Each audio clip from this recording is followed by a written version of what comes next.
Hello, Paul Brodie here. This is another vlog episode. Trying to get the light reflecting on my glasses out of there. I gotta stay right there. And hopefully the microphone's recording okay. And you get the fan humming in the background. Haven't worked that one out. I guess I can turn it off, but I'm nervous about turning it off because I don't know if I'm supposed to or not. But I feel like I'm gonna sneeze. It burns right in here. It'll go away. Alright. My head is shiny. Going bald. So, alright. Well, let's talk about, should we do an ASMR video? I got two microphones set up. There's one. There's two, but I don't have them shifted left and right. I could, though, but I don't. So, I have this light. Check this thing out. It looks like I'm Iron Man. Okay, that's what that's about. I got that thing a long time ago. I don't know how to use it properly. I put it down there facing me from below, I think is where it's supposed to be, but then it shines my, see, it's there are my glasses. I don't like that. But then there's the window. Alright, so I didn't do a vlog episode last week. I'm really bothered. Problem solved. I didn't do a blog episode last week because I was sick, very sick, and that was Sunday. Today's Friday, so it's been a few days, and I can still feel it in my voice. So I'm not going to do a song now, but I'm going to do some songs in association with this vlog episode that I'll put up separately afterwards, maybe in a couple days when I feel like I can sing a little bit better again. Okay, so today talk about music influences. For me, as a band, well, I wrote the songs, and I was very narrow in the way I did that back in the day with the band. It wasn't usually a collaborative songwriting process as far as lyrics and made melodies. It was, I did it and then brought it to the band, and then we'd play it, and some things would be adjusted. Some songs we wrote all together, but a lot of it was driven by me. So the primary influence for a lot of the songs is whatever I was listening to. And what I was listening to at the time was Blink-182, Goldfinger, Newfound Glory, MxPx, Screeching Weasel, Descendants, a whole bunch of stuff like that. Well, all stuff like that. Not a whole lot of other stuff. Green Day in that mix, of course. But I wanted to get back a little bit further than like the influences. I'm at my office and I'm waiting for an appointment. I'm waiting for someone to show up, and they didn't. So I'm just checking my phone to make sure that they're not contacting me, letting me know if they're coming or not. But I don't think they are now at this point. It's been half an hour. So, musical influences. My primary musical influence, my earliest musical influence would be Billy Joel. That's the earliest one I can remember. My parents both play guitar and both like music, but I remember the music my mom would listen to more than my dad. I don't know that my dad listened to a lot of music when I was growing up. I know that he liked the Beatles at some point, and who's the guy that did Alice's Restaurant? I have Arlo Guthrie in mind, but I don't know if that's the case or not. Could be. I think he liked Simon and Garfunkel. He was born in '48, so he liked Arlo Guthrie. I got it right. That was his era, the '60s, '70s. Was his era for music, but he didn't play a lot of stuff in the house that I can remember, or listen to the radio often, as I recall. But he would play guitar and accordion, and he'd play Alice's Restaurant ad nauseum, because that song's like 45 minutes long, and it just repeats. It's the same riff over and over again. He wouldn't sing it, so he just played the guitar, so we used to tease him about that. But I know that tune pretty well, and it wasn't until years later, when I was mid to late 20s, I think, probably mid 20s, that I listened to the song and had an appreciation for the message behind it. But so my earliest music memories are primarily what my mom would listen to. I have this memory of Saturday mornings. My parents would clean the house, and my mom would put on An Innocent Man, the album by Billy Joel, and just put that on the record, actual record, on the record player, and play that. And that's the earliest music that I remember. and that album I still listen to that one. Well, I don't listen to Billy Joel as much anymore, but over the years I've listened to a lot of Billy Joel, and he's always been my favorite.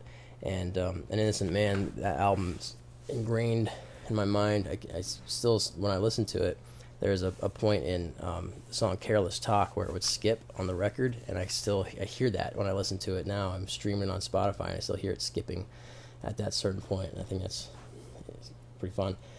But Billy Joel, that was the first music I listened to on my own. Well, I guess not really. I don't know, it's tough because like when you're a little kid you listen to stuff, but I don't know. My mom also liked John Denver a lot, and so Take Me Home, Country Roads, that's burned in my memory. And she liked Elton John, but I don't remember hearing Elton John as often. I remember Beach Boys occasionally, but it was pretty much Billy Joel. That was the number one, and that was good because I liked it. And like through elementary school, Vanilla Ice, New Kids on the Block, Boyz II Men, they were all big at different times.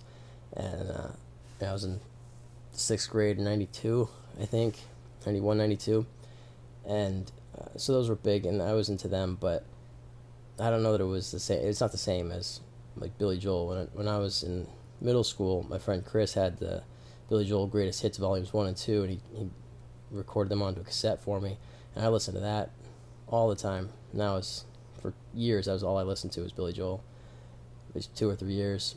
And then in 1995, my family moved to Vermont from New Jersey. I grew up in New Jersey.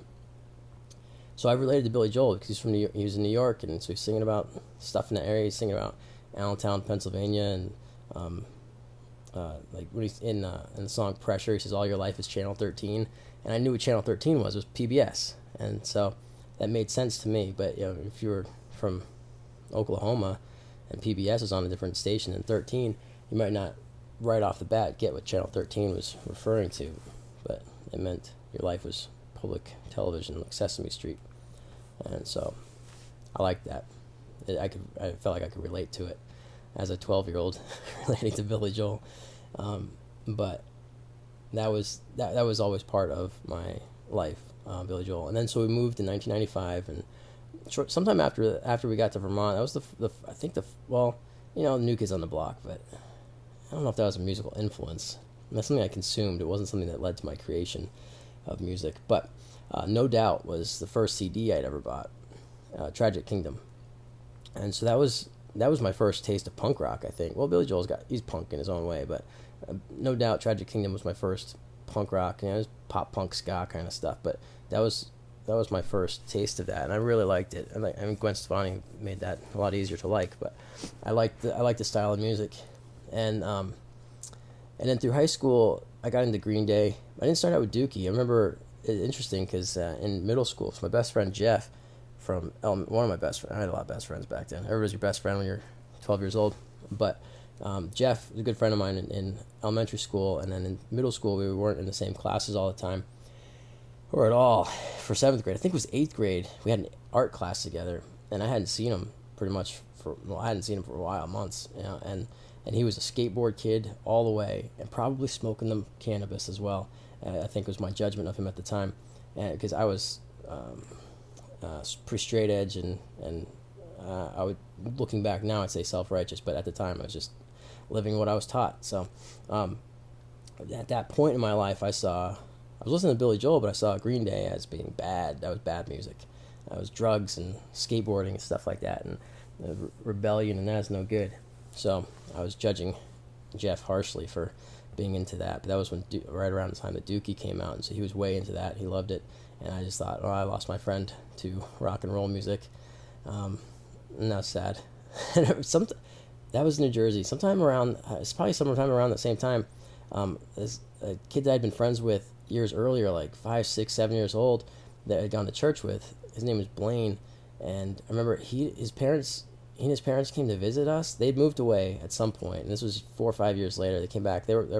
His parents were good friends with my parents, and they'd come back to visit. And Blaine was there, and he was talking about Metallica, and I thought, man, he's bad. He's listening to Metallica, so judgmental. That's good times. But so that was that point in my life. I was not into rock and roll music, and I thought metal and punk and all that stuff was bad. But no doubt opened the doors for me, opened the gate up, if to borrow a line from Beacon Street Collection, and they opened the gate up for me. And so in high school I got into, I was listening. I don't know. I don't remember what came first. I feel like it wasn't till Alanis Morissette. I listened to a lot of Alanis Morissette, Jagged Little Pill. I think it wasn't until like senior year, I guess, because I got a job. So summer between junior and senior year of high school is my first time I got a job. I was working at KFC. I worked there for a couple months, and I worked at Subway after that, and I worked at Subway for years after that, off and on. But I guess it was then when I got a job and I had money, I started getting more into music, and I was buying tapes from the Columbia House, and then CDs, and you'd order 12 for a penny, and then you had to buy one every month for so many months, whatever. There was those kind of things, and they were scamming us, and we were scamming them, and getting all kinds of music for real cheap, and it was great. Yeah, great for everybody except for the bands who probably didn't make any money. That's too bad. It is too bad, but it's sad. But we liked it because we were getting CDs for cheap, and so I don't know. I don't remember what I was getting all that much back. Third Eye Blind. I don't know, stuff like that. Someone's calling me. I don't know that number. I'm not gonna answer it. And so the Varsity Blues, a movie came out, and the soundtrack had Nice Guys Finish Last from Green Day's Nimrod, and I think that was probably when I got into Green Day. For some reason, I heard that soundtrack before I heard. Or I don't remember the time now. It's 20 years ago. So how am I supposed to know? But I liked Nice Guys Finish Last a lot. That song was fantastic to me. And so I got Nimrod, and that was how I got into Green Day. And then from there, I went backwards and got Insomniac and then Dookie. But I don't know if I got those right off in high school or if that was after high school and I got more into punk rock. Because around the same time, in senior year of high school, my friend John gave me a CD sampler. It's called like Snowcore, something like snowboarding mixtape CD. It was a sampler, not a mixtape, but same idea. And it had Blink-182, Damn It, and I think MxPx, I'm Okay, You're Okay, was on there. And so those two songs, he told me, because he given me the CD and said, you gotta listen to this band Blink-182 and the song Damn It. And I listened, and it didn't impress me at the time. It didn't speak to me at the time. Neither did MxPx, but he told me that these two bands were fantastic. And so I think I went ahead and I bought the CDs, because I remember listening to them and going, I don't even know what they're talking about. They're too fast. I can't understand any of the words. This isn't interesting to me. I remember that about Blink-182, Dude Ranch, and then MxPx, Slowly Going the Way of the Buffalo. Two of my favorite albums of all time now. But at the time, I didn't get it. And so I was more into, I guess, whatever radio stuff was going on at the time. Hootie and the Blowfish, Gin Blossoms, those kind of things. Bush, but I didn't really know who Bush was yet, but I liked their song. I was hearing their songs on the radio. I liked them and stuff. So it's kind of this all alternative rock, getting into different things, not really identifying any genre that I was into. And then as after high school, so I graduated in 99, and then over the summer of 99, Woodstock 99 happened. Somehow that was on TV in August.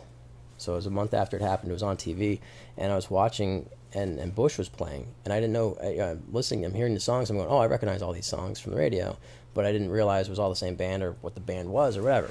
And so that really, Weird Al. I listened to Weird Al all through teenage years.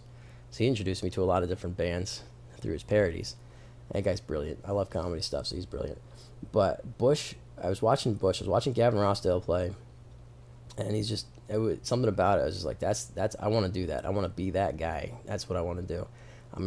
A few times in my life before that, I tried to play guitar, but it never stuck. I remember trying to learn Green Day's Time of Your Life on my dad's acoustic guitar, but he's got this Ovation deep, they got the rounded back, the body on it, and it's a real deep bowl, I think they call it. And it was just too hard. The strings were thick strings, and it's hard to press down, and it wasn't working. And I'm trying to play a punk rock song. Even though that song was an acoustic song, I don't know, it wasn't working fast enough for me, and my attention span or whatever, my patience was low, so I just couldn't get into it. And so I didn't. But then sometime after, when I saw Gavin Rossdale playing and the song Come Down, and I'm going to do that. I'm going to be this guy. I'm going to do this thing that he's doing. I'm going to be on stage and play guitar, and everybody's going to love me. And so that was what I decided to do. And I think it was just, that was a Friday or Saturday night that I'm watching that. And then by Monday, I had an electric guitar and a little amp and a grunge distortion pedal. And so I could plug it all in, hit the strings, and it sounded like rock and roll music, not like an acoustic guitar. And an electric guitar is so much easier to play, I feel like, because the action's lower, the strings are usually thinner, and it's just an easier thing. And so my friend John, who told me about Blink-182 on that sampler CD, a year or something before, had told me about this stuff called tablature, and somehow I remembered this and looked up tablature, and by this point I had gotten into Blink-182 and MxPx, and so I printed off tablature from Blink and MxPx and Bush. Those are the three that I was really into at that moment. And I remember listening to Slowly Going the Way of the Buffalo. I don't know why I put it back on, but one day I put it back on, and Fist Verse Tact, which is super fast, and it's just like that's like it's MxPx, as punk as they get. I think, well, or in the early, it was punk rock, but it's MxPx. It's good. It was punk, and I previously I was like, this is completely unintelligible. But then for some reason I listened to that CD again, and that song just amazed me. As I think I looked up the lyrics, or it was I don't know if it was in the liner notes or not. I don't remember now, but I realized it was like a positive message song, but it sounded like this this angry mosh pit song, and something about that just clicked with me. And I liked it, and then I started listening to that album. I started listening to Dude Ranch, and I loved them both. MxPx was probably my favorite at the time, though, but like I'm Okay, You're Okay is good. I love that song. And the Final Slow Dance, that's probably my favorite off that album. But so then I got all MxPx's old albums, previous ones from that, and so I really like them. But Damn It was the first song that I learned how to play. I sat down, and in the course of 3 hours I was able to play through it. Not well, not fast, not accurately, but I could play it. I could play it so it sounded like it, and so it kept me going. That's what motivated me, because I could make it actually sound like what I wanted it to sound like. And so that was it. Every day after that, I'd just play guitar. I'd go to work, and I worked at Subway, and two doors over from us was a guitar store. It was called Play It Again Sam at the time. Then a few years after that, they were next to a salon. There was a salon upstairs. I don't remember now. It's been a while. The salon caught fire, and the building burned, and so they were out for a bit, but then they came back as Guitar Sam, and they're still in business now. Those guys are awesome. They used to come in for sandwiches all the time, and all their orders memorized, and so I'd always be going over there and looking at guitars and buying guitars. I bought a lot of guitars early on. I was always buying and trading them in or whatever. But it was great having a guitar store that close. That was where I got my first guitar, and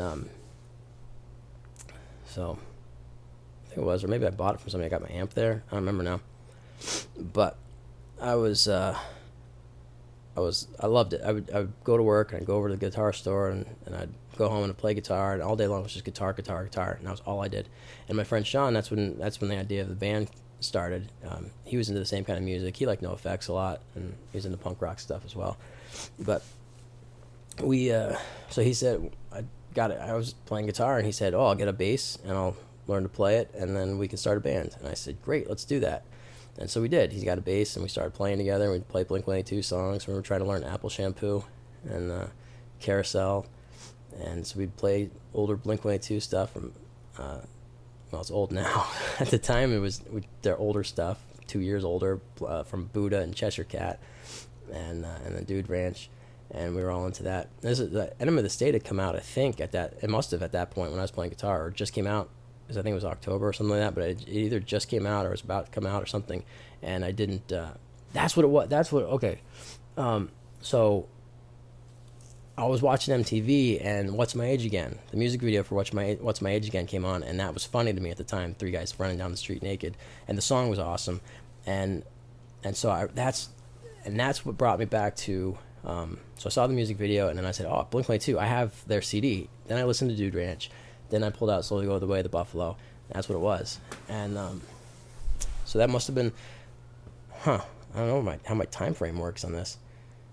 I guess What's My Age Again? I know it came out in 99. I have to look up when it was released, but maybe the song, that was the first single, and the video came out earlier than album release.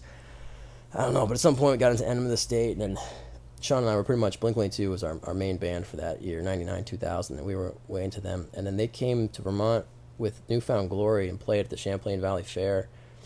I'm guessing that was September, must have been September 2000, or August of 2001. We went and saw them, and that was cool. It rained, though, and so Newfound Glory wasn't able to play their set to open. They were almost canceled the whole thing. We got soaked. But during Blink's set, they actually had Newfound Glory come out, and they played Hit or Miss on Blink's equipment, which was really cool that they did that. So we got to see them play that one song at least, because they were big. They were one of our favorites. But so Sean and I played for a while, and it was all punk rock all the time. That was all I listened to. A lot of stuff from Fat Records, Epitaph Records, anything in those regards. I liked Me First and the Gimme Gimmes a lot. I like cover songs. Anything that, if a song is good and then you play it as a punk rock style, it's even better. It doesn't matter what the song is. It's just always better punk rock, I think. And so we like to listen to a lot of that. And but Blink-182 and MxPx remained. I got into Goldfinger really big at that time, Hang Ups, and their self-titled Here in Your Bedroom, Superman, of course, playing Tony Hawk Pro Skater, and Superman was on there, and that was fantastic, and just a great song. So those were I saw Goldfinger twice. Everclear, so much for the Afterglow. Forgot about them. High school, that was one of my favorite bands, and I went and saw them. That was the first real concert I'd ever been to. It was in 1997 in Vermont, in Burlington, at Memorial Auditorium. That Everclear played, and was it Local H? No, Soul Coughing. Both of them, Soul Coughing. I don't remember. I didn't really know who it was. Black Eyed Peas opened, and it was just a turntable and a couple of guys dancing around. It's crazy. And then they blew up a few years after that. But Everclear was what I was there for. They were one of my favorites, absolutely, at the time. Sparkle and Fade is brilliant. So I like them a lot. But where am I going? I don't know. So from there, just pretty much I got into it was anything pop punk and emo I was really into. Taking Back Sunday, I love, still do. They're still making great music. Got into Brand New, and I know a lot of people are down on Brand New because Jesse Lacey's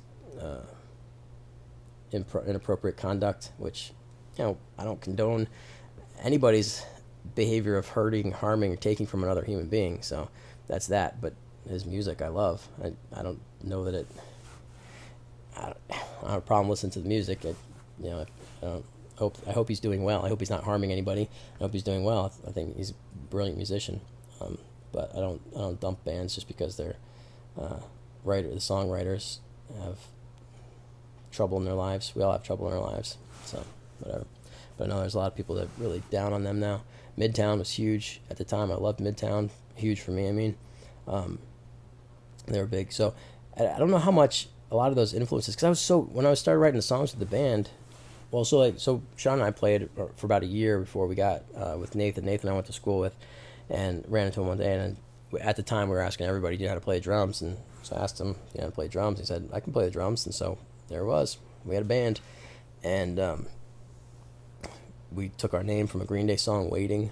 So it's all, Green Day was an influence, Blink-182 was an influence, MxPx influence. They're all influential in my life as well as in my music, in my writing, songwriting. And I don't know how much you hear those songs. I mean, there's some of the songs I wrote early on were direct rip-offs of other songs and Blink-182 songs or something like that. And some of those are obvious and some are less obvious. But the songwriting style, I think, is definitely obvious that it's taken from that genre of music. And I don't know. And then I kind of just stayed with that style and listened to the same bands. I listen to the same bands now. I listen to a lot of the same albums, same old stuff. I listen to Bayside. I've been listening to Bayside for a while now. They've written some. They keep putting out new albums, so I've kept up with all their new stuff. But I'll still go back to the early 2000s, 99, 2000 era. Blink-182, MxPx, Starting Line, Newfound Glory, Taking Back Sunday. And those, I stick with them. But I like all those bands and everything they've done over the years. So I don't know. I mean, you can probably tell from the music I write that those are the influences, but maybe not. I don't know. They don't sound a lot like them, I feel like, but in moments you can hear it. But I don't know. It's all the same. Punk rock. It's just good stuff. But newer songs I've written since then, I don't know, hold that same style so much. I guess they do. I still play that way. Everything I play is that way. But so it was fun for me to talk about. I don't know if that's interesting for anybody else. 25 minutes, it's a long time. So I'll stop now. But so I'm gonna do a couple songs. So I'm trying to keep up with the YouTube music policies. I want to make sure I'm not pulling anybody's copyright or violating anything as far as that goes.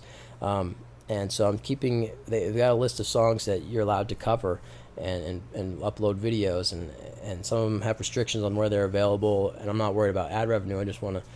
Some of them have restrictions on that. I know that's a big thing for a lot of people. I don't care. I mean, it's a person's song. I just want to play the song because I like the song. I don't. If they get money for it, great. It's their song. I'm not worried about that. I'm not putting a lot of work in just playing a song. But I respect everybody's opinion on that. Some people feel like they're putting a lot of effort into it and they should be rewarded. Great, go for it. I just want to play the music because I like doing that. So I'm going to do some Blink-182 songs. Well, at least one that is available for use in that manner. Can't do Damn It in that way, but there's another one I'm going to do, an older one that I like a lot. It was one of my favorites back then, and some Billy Joel songs. And then Eve 6, I didn't even mention Eve 6. Eve 6 was huge for me, junior, senior year of high school. That album, their self-titled, their first album, Eve 6, with Inside Out on it. I listened to that thing nonstop. I wore the cassette out in my car. I had to buy the cassette twice. I bought the cassette a second time, and I had it on CD. I listened to that thing forever. I loved that. And I didn't care for their newer stuff after that, but that album was prime for me at that time. So I'm going to play an Eve 6 song. So I'm going to do a couple covers. I haven't done any I got a couple covers, I guess, so far. I don't know if I have on this channel yet, but so I'm going to do a couple covers of these songs, these primary influencers. So some Billy Joel, some Blink-182, and let's see what else is available. Maybe some MxPx and Eve 6. I think that one was available. I think I looked that one up already. And Green Day. I want to do Waiting. Either Nate and I. Well, we had a clip of that and Eve 6. Oh, both of those. So in the last rehearsal video segments I did, there was like 20 or 30 seconds of us playing Waiting by Green Day and Inside Out by Eve 6. And so maybe we'll do a full-on real band cover of those and make those videos. It's hard to get. We haven't had a lot of time to get together and play, so we haven't had a lot of time to get together and record stuff yet. Life is pretty busy, so it's easier for me to get off and do these things. Because I'm at work, I got free time here sometimes, or at home. Occasionally, I'm able to step aside and do a video real quick, and so it's easier when I'm doing it on my own than it is to get together with both of us. So that's why I'm primarily doing a lot of these things, but hopefully we'll make some more time to do more recording things like that. So we got a show coming up in 2 weeks. Maybe after that we'll focus on doing some recording. And so that's it. So punk rock and Billy Joel, those are my musical influences, and that's what pretty much fuels the songwriting of Ready or Not. All right. Thanks for watching. Bye.